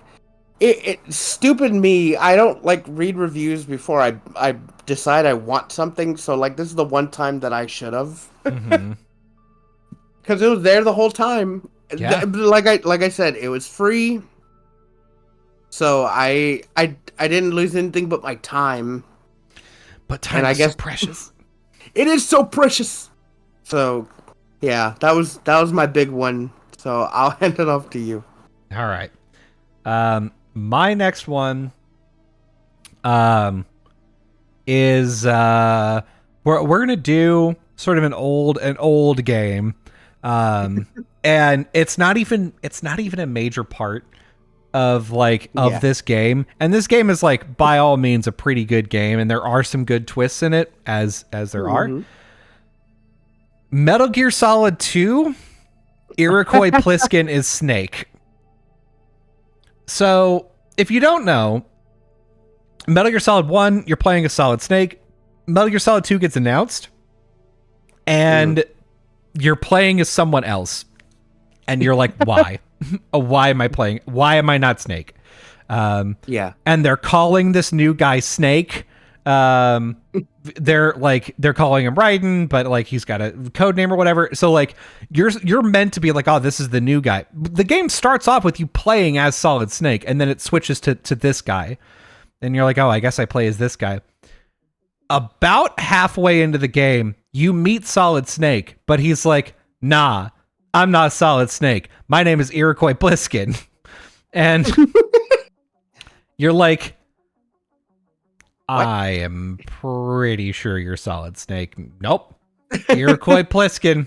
Don't know who you're talking to. Who's this Snake guy? Like, the whole time you're like, this is so obvious and so stupid. Like, am I meant to believe that this is Iroquois Pliskin? That this is not him? Why would you even put this? Just be like, yeah, I'm Snake. Why? What's the point of this? He's like winking at the camera the whole. I'm not Snake. And the thing is, fucking 2 hours later, he tells you, "Yeah, I'm Solid Snake." We're like, "Well, no shit, I know." Why did you lie to me then? Just for fucking fun? Fuck. I think that one doesn't. I know all about that, but it doesn't hit me as hard because I didn't play Metal Gear Solid 2. Metal Gear Solid 2 it's a pretty good Metal Gear Solid game. It's not as good as 3. It's not as good as 1, but like it's okay. There's some pretty fun stuff in there. There's a guy on roller skates, and that's kind of fun. Yeah. There's this line where there's a guy named Vamp, and he sucks the blood out of people, and you go, "Oh yeah, he's named Vamp because of like the blood sucking stuff, right?" And then the person on the other end is like, no, it's because he's bisexual. And you go, what? That's a line in the game, Fee. I don't know why Vamp. I don't know why they're like, oh yeah, he's bi. Vamp. That's his name. I didn't know Vamp was a bisexual name. I didn't either. What now is this? I do. I mean, hey, happy for the bi representation, but yeah, great. And he is a beautiful man, but like, oh god, yeah, it's why he's a very attractive Spanish man. Yeah. Um, but yeah, he's a vampire and with a stupid reasoning for his name. So Yeah. Not good. Not a fan. Hey, to be fair, Raiden does become a better character. You know. Yeah. I get in Metal Gear Solid 4 and Revengeance, he's kind of cool. Hey, Metal Gear Solid Rising, he's fucking sick. Good old Jack the Ripper. Jack the Ripper. What like the thing is they keep being like, Raiden's actually cool, and I've never once believed it for a fucking second. They're like, yeah, he's half cyborg now, and I'm like, oh, that's kind of cool. And they're like, yeah, he puts a sword on his foot and dances around in a circle. I'm like, yeah, that's the nerd that I know. That's the little goober that I know. That's him. He break dances. He puts the blade on his fucking foot and fucking windmills. Mm-hmm. And I think the best part of that is when they go to Mexico and he's like, I need a disguise to fit in. He still has a cybernetic body, but he puts on a sombrero and a poncho like no one would notice. Yeah, it's crazy. It's the best. I love that game. I fucking love that game. And then you fight the president. And it's great. You're basically fighting Trump. Yeah, it's fucking crazy. The whole end of the game is just like, nanomachine, son. Like that's the easiest way to do that. It's great. Yeah, he's like, I played football in my college days. He's like, but we're gonna make America great again. And God, it's so weird that he said that before that was like Donald Trump's campaign fucking slogan. Yeah. Nanomachine, son. It's good. Nanomachine, son. It's so good. I love that game. All right. So on to my final worst. And this one isn't a big one, but it is dumb. What? Wait, I'm sorry. This one is dumb, but it's silly. In Bionic Commando, your bionic arm is your wife and was your wife the whole time. The whole time. Oh my god, this one is like real infamous. And this one, the one I said at the beginning, where I didn't play through the whole game. I played the demo and decided the game wasn't good enough for me to play like for real.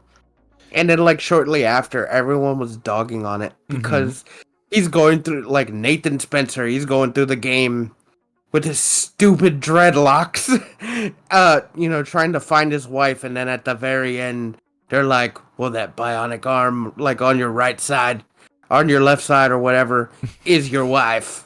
And he's like, what? What?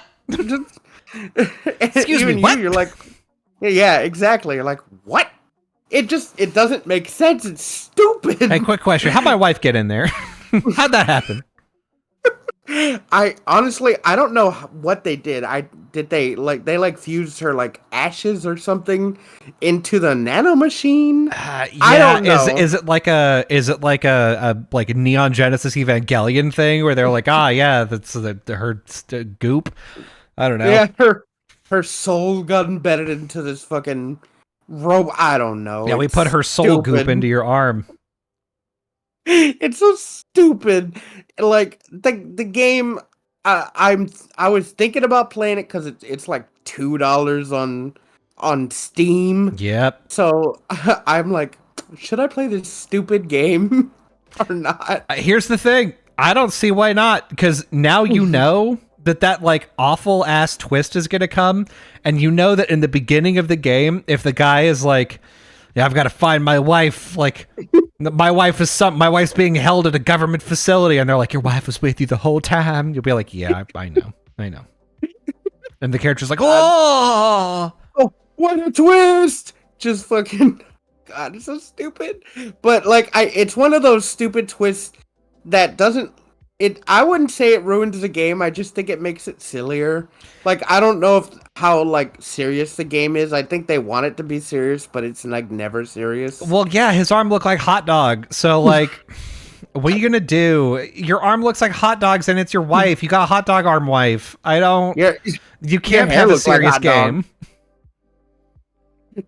He looks dumb. The plot twist is dumb. Like everything is dumb. Yeah, this game can't be smart. Capcom, what the fuck are you doing? Yeah, so that was like my last one, and like I'm not angry at that one, it just makes me laugh. But it is a really stupid twist. Yeah. Not one that you would like finish the game and then like tell your friends about. Like if somebody was like, "Oh yeah, did you finish like Bionic Commando?" You'd be like, "Yeah, I beat it. It was it's fine." And they're like, "Oh, well, like I saw you play part of it. Like where was your wife?" Yeah, you find out where your wife is. That's fine. No, Yeah, but like yeah, where? I mean, she's there. she's always hanging around. She's around. She's always by your side somehow. Mm-hmm. Oh, just fucking. Have you ever played Dead Space? It's like that, but bad. It's like that, but dumb. Just that's stupid. God, that's so stupid. Oh fuck. Anyway, yeah, that was my last one. So I'll trade it. I'll trade it off to you. I'm glad because I've got one more, and I was worried that you were gonna take it away. Now I told you before that this one was gonna be on the list. That's true. So here it is. Fallout 4. Oh, okay. There's no time skip, or I guess there is. Sorry, there is a time skip, and it's extremely obvious. So when Fallout 4 starts, like you're like you and your wife get like cryogenically frozen, and then you wake up very briefly because this man shows up and he like unfreezes you and your wife, and he takes your baby from your wife. Yeah. And you're like, oh, this son of a bitch took my baby. I'm gonna go find my baby. But the thing is, he unfreezes your wife to do that, and then he refreezes you so that you won't hurt him. But it looks like the game wants you to believe, like, oh yeah, you just passed out for a little bit. But then you wake up later, and they expect you to be like, oh yeah, you're gonna go hunt for your baby. You gotta go find your son. He's out there in the world somewhere. He's a little baby. But like, it couldn't be more obvious that the time skip happened. Like, I didn't believe, and most people didn't believe for a fucking second that they were gonna show up and be like, ah yes, my baby is out there for sure. And then sure enough, when you show up at the Institute, they're like, ah, there's this old man named Father. And I'm like, I bet that's my son. And sure enough, they're like, oh, that's Sean. That's Sean. That's your baby. That's your, isn't that crazy? And you're like, yeah, I kind of figured it's. Yeah, like it was obvious, right? Yeah, you did not need to make it that big of a thing. Cause like you did, the whole twist was really given away early. And then you basically just did like, hey, because did you know that this guy who's kind of mysterious, he's like, who could this be? He's old, so he can't be your son, right? And you're like, no, yeah. He can be. I know. It's fine.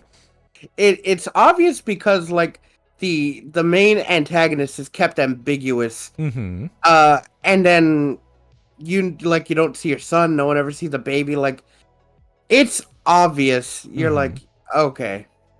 Either my son is gonna be one of the main bad guys, or he is the bad guy. Mm-hmm. It's plain to see. Like, they tried so hard. Yep. They played it up as like, oh, who could this be? Oh, you gotta go find Sean. Sean's out there. Oh, he's a little baby in the world that was stolen by Kellogg. And you're like, Jason. You're like, he's either dead or an adult. I know that. You stop it, game. Stop it, game.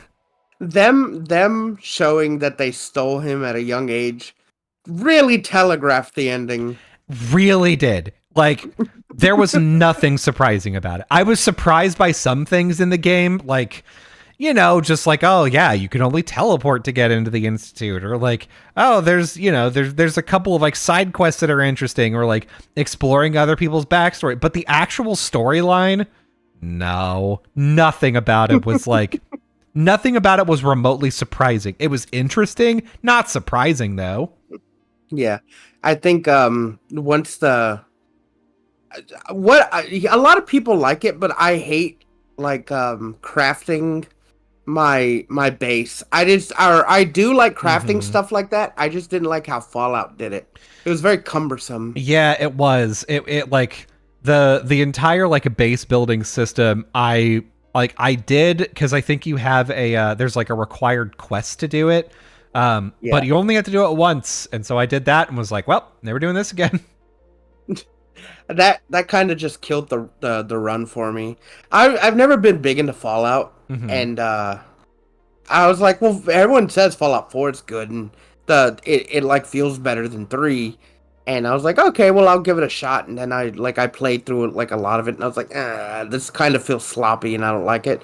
But like people are like, that's just like the old Bethesda jank that people like. That's that old classic jank.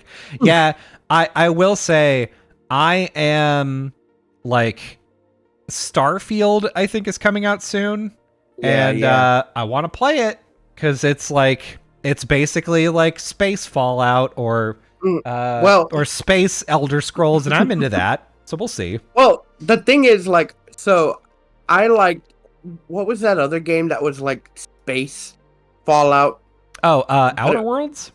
The Outer Wilds. I liked that game. I played that game. That was a fun game. Yeah.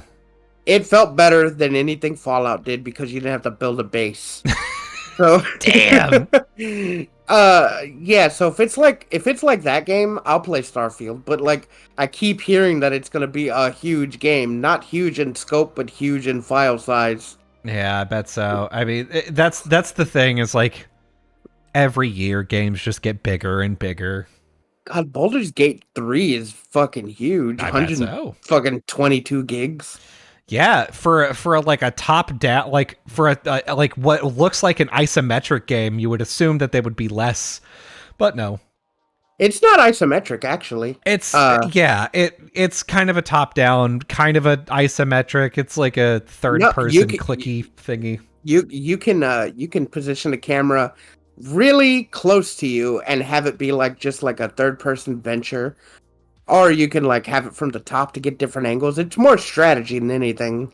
It's almost like a turn. It's turn-based, but also like XCOM where you can only move a certain amount, and then like you have like cover and all that. I love playing that game, dude. I love Baldur's Gate 3, but like I was playing it yesterday and it pissed me off because I forgot to save and I got party wiped, lost an hour's worth of progress. So. God, that is the worst feeling. I was replaying Final Fantasy VII and I started playing on a plane, and then like the plane was like a 2 hour long plane ride.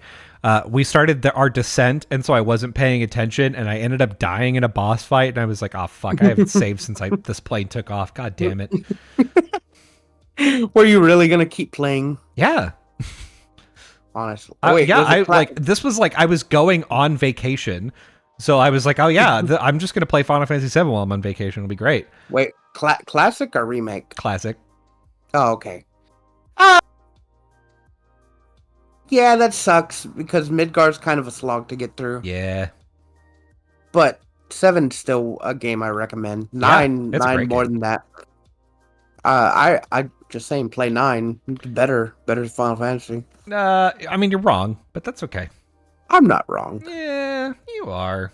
I don't. 9's good. So. 9's better than 8 for sure. 9's great. Yeah, 9's better. 9's better than every Final Fantasy except for 7 and 6. So. Ooh, I'd still say 7 and 9 are better than 6. Well, you're wrong about that. 6 is the best one. No, God, we're not gonna have this fucking argument. 6 is top. Look, you can have your opinions as bad as they are. Final Fantasy 5 is bottom. God, I don't know if I played 5. I think I played it once on a DS. 5 is nothing. The whole game is nothing. It's like, it's fancy boys adventure that means nothing, and the story is nonsensical, and there's no consequences, and everybody's just having fun. You're like, okay, well, it kind of reminded me of fuck. What is that Final Fantasy type game that came on the Switch? Like Bravely Default. Oh yeah. God, I like it has a story. Like there's a story and it looks gorgeous, but man, the combat is so. They're like, oh, it's so good. It's like old school, and they're like, it is. It feels good after a while, but like once like you could easily level up all your classes in the starter area and like steam through the game, and then every time you get a new class, you could just like level it up wherever you're at. Yeah. And then steamroll through the game. It makes it so easy. And that's the Final Fantasy V has a similar problem in that like it does have a big difficulty ramp at some point, like you have to grind, and also the job system in the game makes it to where like any character is anything that you want them to be, so it's kind of like, why even have characters? I don't know. So like, that's how Bravely Default is. And like the thing is, like you can mix and match like skill, like two class skills for like each character. Mm-hmm. So like once you like start maxing out like characters, and you could do it like really early on, like it just makes battles like real easy, and you're just like, why am I playing this? I'm not having fun. Yeah. What am I doing? Like that, and it's like it's shitty because the game I'm sure is good. It's just that the combat doesn't like compel me to want to play it, and you can't turn the combat off. Yeah. So it's I mean, what are you gonna do? You watch a YouTube video. I'll just watch a story breakdown, an hour story breakdown. Yeah, and then be like, you know what? That's great. Yeah, I'm glad I didn't play it. Yeah, so anyway. This seems like a cool game. Never gonna play it though. Yeah, that's how I am. You know, that's just how I do. Anyway, that was our top 3 best and worst list. We have a couple of honorable mentions. Mm-hmm. So you want to go on with your honorable mentions? Yeah, you know what? I have a couple. I have two actually under goods. It's interesting that you mentioned BioShock Infinite. I was going to say Booker's Comstock is a really good one. Yeah. Oh my God. Yeah, that was my honorable mention too. I don't know why people hate that. I don't either. I thought it was really clever. I liked it a lot. I like the whole like, yeah, in all these infinite universes, you either do one thing or the other thing. Everything's fucked up. You're like, oh, cool. I like that. I thought the ending was great, where he was just like, you know what? I'm gonna put an end to all this evil. I'm gonna kill myself, and it ends with all the what's her name's drowning you. Yeah, I thought that was cool. I thought it was neat. Like the game really felt good, and it played good, and the ending kind of like, I don't know. It just feels right? Yeah. It feels like, and the story makes sense. It's not like they were like, oh yeah, we're just gonna kind of shove. I don't know how to end this game. I don't know. Let's just have your partner kill you. It's like, okay. I like the whole there's always another lighthouse thing. Yeah.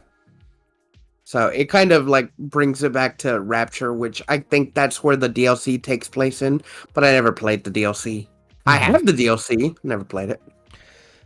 Yeah. I've got one more. It's the Halo from Halo. The Halo. Yeah.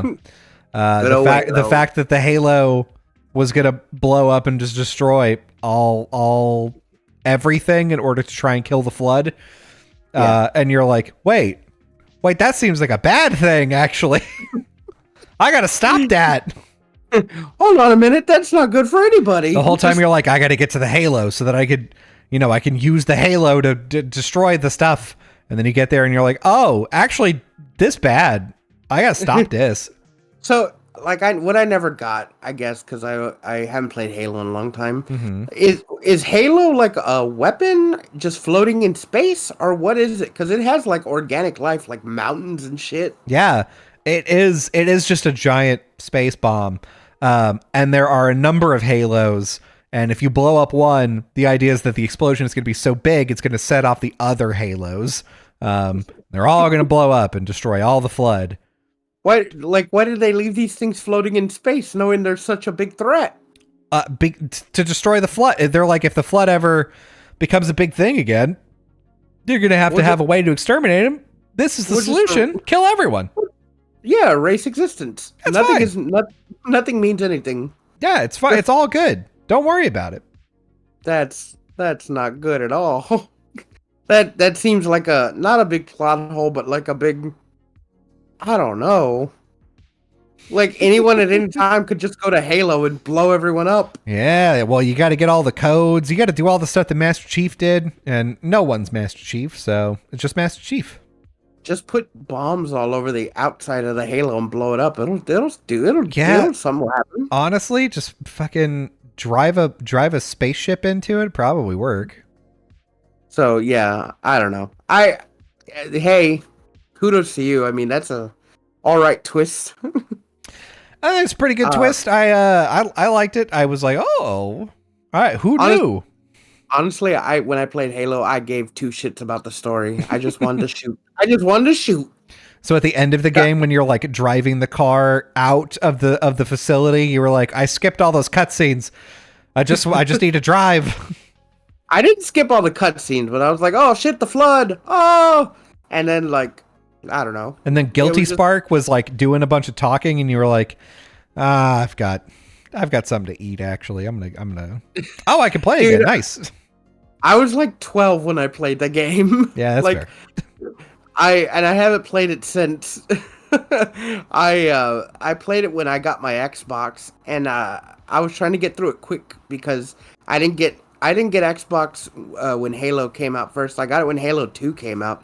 So I had both Halo 1 and 2, so I wanted to like get through 1 so I could play 2. That makes sense. And I didn't even pay attention to any of the story. I didn't care. I just liked killing aliens. Yeah, I get it. You should there's a lot of lore in Halo that's actually kind of cool. I know there's a lot of lore. There's too much lore. Now not enough for me to want to go and learn all the lore because I don't care about Halo like that much or at all, really. You're not a chief head? I'm not a Master Chief. Well, tell me the other things on your list because we're at the end. Yeah, I only have one more because you said two more. So I have one best and one worst. Okay. And the worst was Super Mario Brothers 2 was all a dream the whole time. That's fair. That's a fair one. It's not like bad because like the game is like real fun. It's bad to me because like you have like some iconic characters that we never see again because they're just a dream, like Wart or fucking the Mouser, the rat with the bombs and a three-headed snake. You don't see these characters again in any capacity, so that really sucks. But like also Super Mario Brothers 2 is just a ROM hack of Doki Doki Panic. Yeah. So like they reskinned an existing game and then slapped that ending on it to be like, yeah, that's why it's so different from the first ones because it's all dream. Yeah. Sure. So yeah, like that's the only reason it's the worst, but it's not egregiously bad. But hey, you know what character came out of Super Mario Brothers 2 that is now in like everything? Sniff it? Birdo, fuck yeah. Good old Birdo. Which leads me, our first trans character. It's true. Ever. Mm-hmm. But which leads me to believe that Wart and all those characters are real. They're just Birdo can't be the only real one, and none of them else are real. Yeah, honestly, they're probably out there somewhere in the Mario universe. So yeah, that's one of the worst ones. But it doesn't make the game bad. It's just a dumb end. You're like, oh, that was dumb. Oh, damn it. I like the end song though, but it's a good song. Best one, my other best is James Sunderland killed his wife, and she was in the car trunk the whole time during Silent Hill 2. Oh, damn. So you're going through, and it's told in a good way. I said it's stupid, but it's told it's told in a good way to where the whole game you're like, my wife sent me this letter and told me to go to Silent Hill, and you're slowly unraveling stuff, and then you're realizing that, oh, you're a bad person, you killed your wife, and now you're in your personal hell. Damn. like Silent Hill 2 is like a really good game for a lot of reasons. But like that twist ending kind of like catches you like, whoa! I didn't see you don't like see that coming until like that unless like you're like looking deep. Mm-hmm. I don't think it's led on until like about halfway through the game, maybe. But you start realizing that like some of these like horrors are specific to James. Mm-hmm. So, and you're like realizing Silent Hill is kind of like a weird, I don't know, like a limbo for people, right? And it's just, was Pyramid Head in that one? Yeah, Pyramid Head. That was his first appearance. Nice. So he's, He was, so that's a Jack specific fear. He's really afraid of triangles. what? The Red Pyramid as his real name. Mm-hmm. I think is like a manifestation of like his sexual frustration because you know that he's so hot. character. Oh, because he's so hot, Mm-hmm. but also because like he's sexually assaulting the mannequins in that one scene. Oh yeah. And there's more than one of them, right? So it's just I don't know. I think we got a lot of good things from that game. You know, we got Pyramid Head, we got the twist. Really good looking game for the time as well. So Mm-hmm. I'd say it's a win for everybody. Yeah. Honestly, pretty good list. I would say we, you know what? I would say we're the best in biz, and we did it. We really did it. I think we all did it. I think we all got the best ones. Like, there's a few more, but for like games that I've never played, like I played a little bit. Like, I don't know if you know, like Star Ocean 2. Mm-hmm. On the PS2, the whole game was a simulation. God, that's fucking lame. Yeah, you get through the whole game and then you wake up and you're like, what's going on? Little kids was like, that was a simulation. And then the game ends. Like, there's like, of course, like big like expository things, but you're just like, oh, nothing mattered. Great. I think games like that where it's like, oh, nothing mattered and everything was fake the whole time kind of suck, right? Yeah, you're right. Correct. Like, but even if it's not like it was a dream the whole time or like nothing happened the whole time, games can still suck if like they subvert your expectations but in a bad way. Yeah. Like Atomic Heart, that game wasn't a dream the whole time. That game was just a suck fest the whole time. God. But yeah, that was our list for best and worst. I really like doing these lists because like it makes me think about stuff I haven't thought about in a while. So Hell yeah. I for sure want to do more, and yeah, for sure we'll do more. So Yeah. Don't dare us. We're doing it. don't you don't have to dare us. We're already doing it. Yeah, it's happening. We Colby, are take us out. recording this podcast live on our Twitch. It's twitch.tv/GoGetUsPod. So if you follow us on Twitch, you'll get a notification when we go live, and you can listen to this live before it comes out anywhere else. And that'll be, probably the highlight of your life. Yeah. So highlight of go and do that.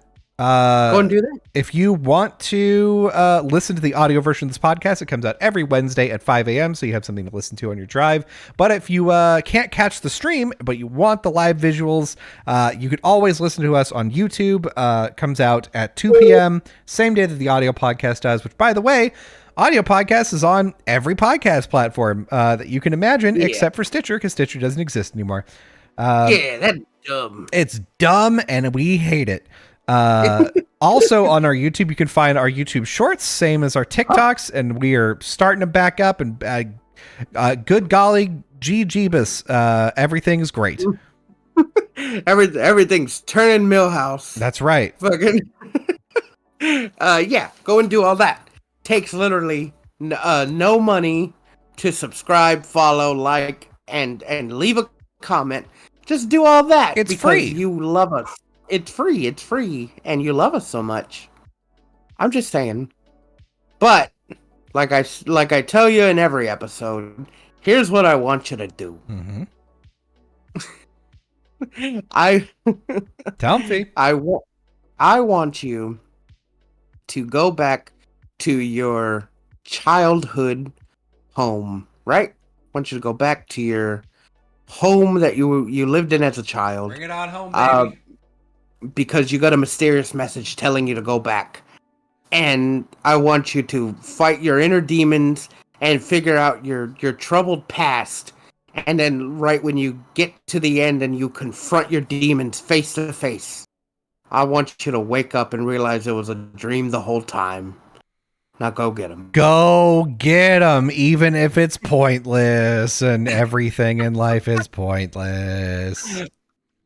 What were you doing up to that point to have such a vivid dream? Yeah, honestly, this is kind of on you. What are you doing? What were you doing that led you to this? How much melatonin did you have? Are you ODing on melatonin right now? If you are, you shouldn't be. But also, if you are, just stop it. Yeah, stop it.